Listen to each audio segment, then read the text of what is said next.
Aujourd'hui, on va parler d'un sujet, la procrastination. C'est un terme que j'ai découvert parce que j'essaie de comprendre pourquoi je remettais toujours au lendemain des choses que je devais faire le jour J. J'avais tendance à remettre au lendemain et encore le lendemain et trouver des excuses. Et je suis allée chercher ce que c'était et ça s'appelle la procrastination. Donc si vous êtes dans cette démarche-là sur des choses que vous avez envie de faire qui se répètent de manière répétitive, qui ne se font pas d'ailleurs, eh bien vous êtes dans la procrastination. Et c'est ok, c'est ok. Sachez qu'il y a des moyens de pouvoir lutter contre ça, de réserver ça, de diminuer ça, pour être plus en action et vous sentir moins lazy, moins en colère contre vous. Donc on va essayer de parler un peu de tout ça dans cette capsule.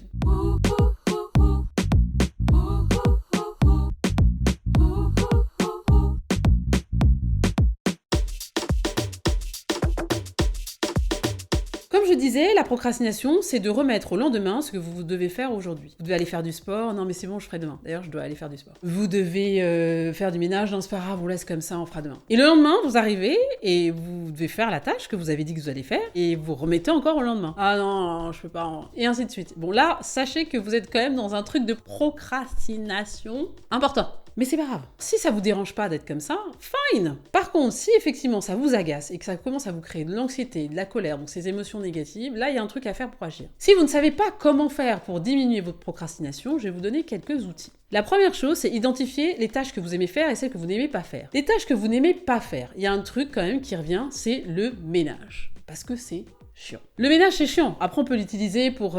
moi je nettoie des fois pour m'évader, pour libérer l'énergie positive en frottant et tout, c'est super. Moi, je réfléchis, je me dis, ok, est-ce qu'il y a des tâches que je peux pas déléguer? Est-ce que je suis obligée de tout faire? Parce qu'il y a des trucs qui me saoulent profondément. Quand vous avez des enfants, vous les mettez à contribution quand ils sont en âge, bien évidemment, de pouvoir faire plus de tâches. Moi, je mets mes enfants à contribution, ils font plein de trucs. Vous ne vous mettez pas cette pression de devoir tout faire parfaitement, parce qu'en fait, ça va augmenter aussi votre niveau de procrastination. La perfection, comme j'ai dit dans une capsule, ça n'existe pas. Donc, on se détend et on voit comment on peut déléguer des choses. Comment on peut demander aussi des services. Comment on peut prendre aussi des prestations, parce que le ménage, en fait, vous pouvez aussi prendre quelqu'un pour le faire. Vous pouvez trouver des solutions comme ça. Après, c'est aussi de vous motiver. Enfin, il faut vous motiver à un moment donné. Vous devez faire un truc depuis une semaine, je sais pas, moi, déclarer vos impôts. Bon, ben, vous savez que si vous le faites pas au bout d'un moment, soit vous allez prendre des pénalités, soit vous allez avoir des problèmes.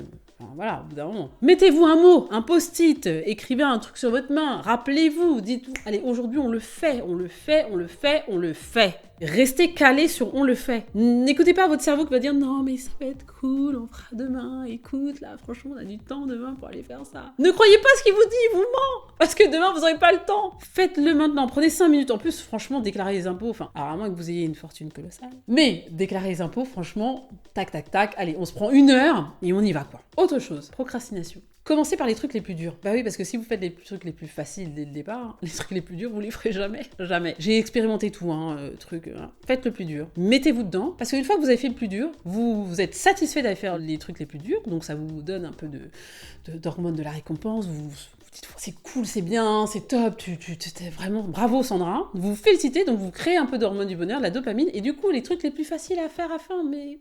Finger in the nose. Donc commencez par les trucs les plus durs. Évitez les distractions. Bah oui, parce que quand on prend son téléphone portable pour regarder ses 10 000 messages, quand on va regarder un truc, un film, un machin, bah en fait, la mission que vous devez faire, bah vous la ferez pas. Donc tout ce qui est distraction, je vous invite à ne pas les faire. C'est une invitation, c'est pas une obligation, faites ce que vous voulez. Et enfin, je reviens sur la récompense. Récompensez-vous d'avoir fait un truc bien chiant. Alors, ce qui se passe, c'est que quand on fait un truc bien chiant comme ça, et ben on se prévoit un truc bien sympa après. Un spa, un soin, une soirée entre amis, un dîner, un truc où vous allez vraiment vous récompenser d'avoir fait cette tâche que vous repoussiez depuis des semaines, depuis des mois, qui vous saoulait, de vous récompenser de l'avoir fait. Comme ça, vous allez créer une correction neuronale qui va vous dire, ok, Sandra, là, on prend du temps pour faire un truc bien compliqué, mais après on s'octroie ça.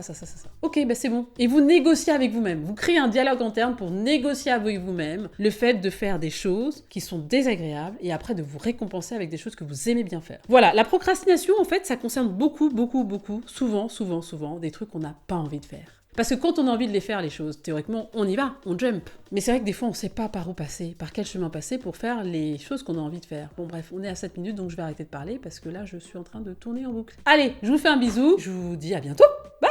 Ça tourne à l'image. Lutter contre la procrastination. Ouais, on a compris. Procrastination. Merci d'avoir suivi ce contenu. Rendez-vous du lundi au vendredi à 8h pour suivre la capsule des 5 minutes avec Sandra. Partagez, abonnez-vous, likez. Rendez-vous sur la chaîne YouTube Upgrade Group. À très bientôt.